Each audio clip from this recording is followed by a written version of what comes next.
Assalamualaikum dan selamat datang ke Pala Bola News. Seperti biasa, Pala Bola News akan menjanjikan berita bola sepak terbaik kepada anda semua pada setiap hari. Berikut merupakan keputusan untuk beberapa perlawanan terbaik dalam Liga Eropah. Asli Liga Perdana Inggeris, Southampton semakin dalam bahaya selepas mereka tewas lagi kali ini kepada Nottingham Forest 1-0. Leeds United terikat 2-2 dengan West Ham United. Aston Villa hampir tewas kepada Wolves sebelum jaringan lewat Danny Ings membantu mereka untuk seri 1-1. Crystal Palace dimalukan di tempat sendiri apabila tewas 0-4 kepada Tottenham Hotspur. Kita ke Serie A. AC Milan menang ke atas Salernitana 2-1. AS Roma menang tipis 1-0 ke atas Bologna. Lazio tewas 1-2 kepada Leeds. Juventus berjaya menang tipis ke atas Cremonese. Inter meleburkan rekod tanpa kalah Napoli juga dengan kemenangan tipis 1-0.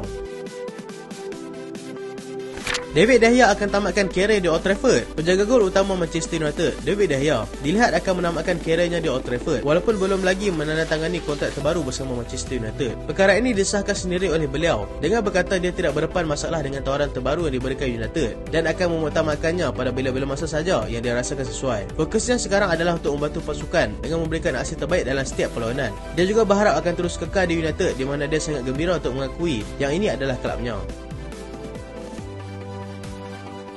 Rekod bersih Napoli akhirnya lebur. Napoli yang begitu konsisten sejak awal musim lalu dengan kemenangan demi kemenangan yang diperoleh mereka kini terpaksa berputih mata selepas rekod cemerlang mereka dileburkan oleh pasukan Inter Milan awal pagi tadi. Napoli jelas menguasai perlawanan tetapi barisan pertahanan Inter berjaya mengekang asakan demi asakan sehingga tamat perlawanan. Penyerang veteran Inter, Edin Dzeko, menjadi wira dalam perlawanan ini selepas menjadikan gol tunggal perlawanan pada minit ke-56. Walaupun tewas, Napoli masih selesa mendahului liga tetapi jurang mata semakin mengecil kepada 5 mata selepas AC Milan yang berada di tempat kedua berjaya mencapai kemenangan 2-1 ke atas Salernitana sebelum itu.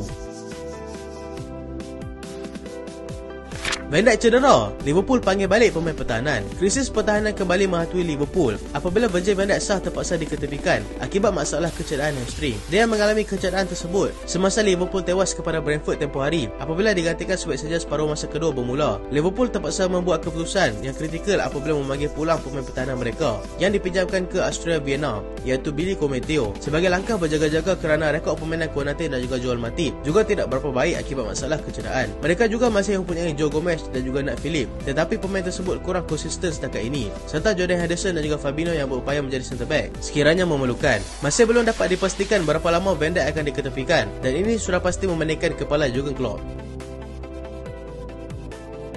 Masih ada ruang untuk diperbaiki, kata Max Allegri. Juventus kini semakin konsisten apabila berjaya memperoleh kemenangan ke-7 berturut-turut mereka selepas menang tipis kepada Cremonese awal pagi tadi. Gol tunggal tersebut dijadikan oleh Arkadiusz Milik pada hujung perlawanan selepas mereka terpaksa berhempas pulas untuk mencari jaringan. Pengurus mereka, Max Allegri, bagaimanapun masih kurang berpuas hati dengan persembahan anak buahnya dengan menyifatkan yang mereka masih lagi perlu memperbaiki lagi tahap persembahan mereka. Barisan pertahanan mereka sudah semakin mantap apabila berjaya mengekalkan 7 perlawanan tanpa bolos, tetapi barisan serangan mereka yang sedikit membebaskan kerana seringkali gagal melakukan sentuhan penjudah. Mereka kini berada di kedudukan ketiga liga, hanya 2 mata di belakang AC Milan yang kini berada di tempat kedua.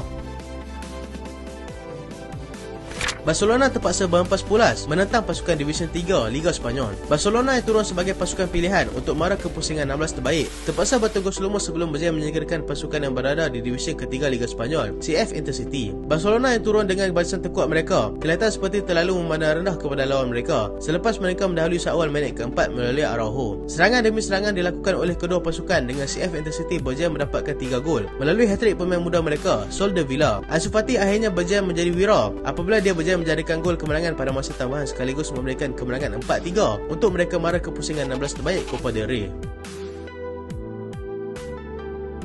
Antony sudah kembali jalani latihan. Pemain antarabangsa pasukan Brazil itu yang dilihat tidak berada dalam skuad menentang Berdemak dilaporkan mengalami kecederaan yang juga disahkan oleh Erik ten Hag sendiri. Perkembangan terbaru ini nyata memberikan kelegaan kepada Erik ten Hag kerana dia terpaksa membuat rotation pemain bagi menghadapi jadual perlawanan yang terlalu padat pada ketiga ini. Mereka akan turun menentang Everton pada saingan Piala FA Sabtu ini, tetapi Antony berkemungkinan tidak akan bermain lagi kerana mereka mahukan dia betul-betul cergas sebelum menyertai semula kesebelasan utama pasukan.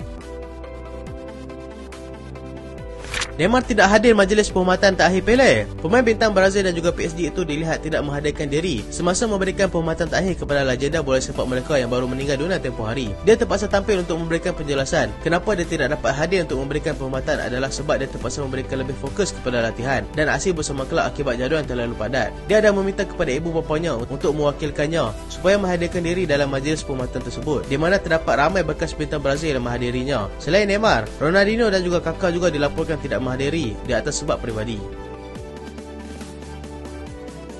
Robert Lewandowski kekal kena gantung 3 perlawanan. Penyerang pasukan Barcelona, Robert Lewandowski, kekal menerima pergantungan 3 perlawanan selepas keputusan akhirnya dikeluarkan dengan menolak rayuan telah diberikan oleh mereka. Lewandowski pada mulanya hanya dikenakan kad kuning kedua yang hanya dikenakan pergantungan 1 perlawanan. Tetapi perbuatannya selepas itu dengan memberikan isyarat tangan kepada pengadil perlawanan pada ketika itu, Gil Manzano, yang menyebabkan dia dikenakan tambahan 2 perlawanan lagi sebagai hukuman kepada kelakuannya itu. Lewandowski sempat akan menjalani pergantungan pada Ahad nanti semasa mereka akan bertemu dengan pasukan Atletico Madrid, situasi di mana sudah pasti tidak digemari oleh pengurus mereka, iaitu Xavi. Brentford sah dapatkan Kevin Shade. Pasukan Brentford dilaporkan sah mendapatkan penyerang terbaru mereka, iaitu secara pinjaman daripada Freiburg, Kevin Shade, dengan option tubai pada nilai 22 juta pound. Dia yang kini mewakili pasukan bawah 21 Jerman menjadi antara prospek terbaru di sana selepas berjaya menunjukkan aksi memberansangkan untuk memikat Thomas Frank membawa masuk ke Brentford. Frank berkata yang Shade berupaya bermain di mana-mana posisi menyerang dan itu sudah pasti memberikan kelebihan kepada barisan menyerang mereka. Southampton cuba bawa masuk bintang Piala Dunia Croatia. Southampton dilaporkan sedang membuat perbincangan dengan Dinamo Zagreb sebagai usaha mereka untuk membawa masuk pemain sayap mereka yang beraksi bersama Croatia di Piala Dunia tempoh hari, iaitu Mislav Orsic. Pemain yang berusia 30 tahun itu merupakan salah seorang penjaring gol ketika Croatia menewaskan Morocco dalam penentuan tempat ketiga dan juga keempat. Beberapa sumber mengatakan yang Southampton membuat tawaran sebanyak 10 juta, di mana dia juga diminati oleh pasukan Bournemouth, Everton dan juga Forest. Manchester United sasar pemain Real Madrid lagi. Selepas gagal membawa masuk Cody Gakpo tempoh hari, United kini optimis untuk membawa masuk Marco Asensio daripada Real Madrid sebagai pilihan kedua mereka. United akan membuat beberapa tawaran kepada Real Madrid jika mereka sudah bersedia untuk melepaskan pemain penyerang tersebut.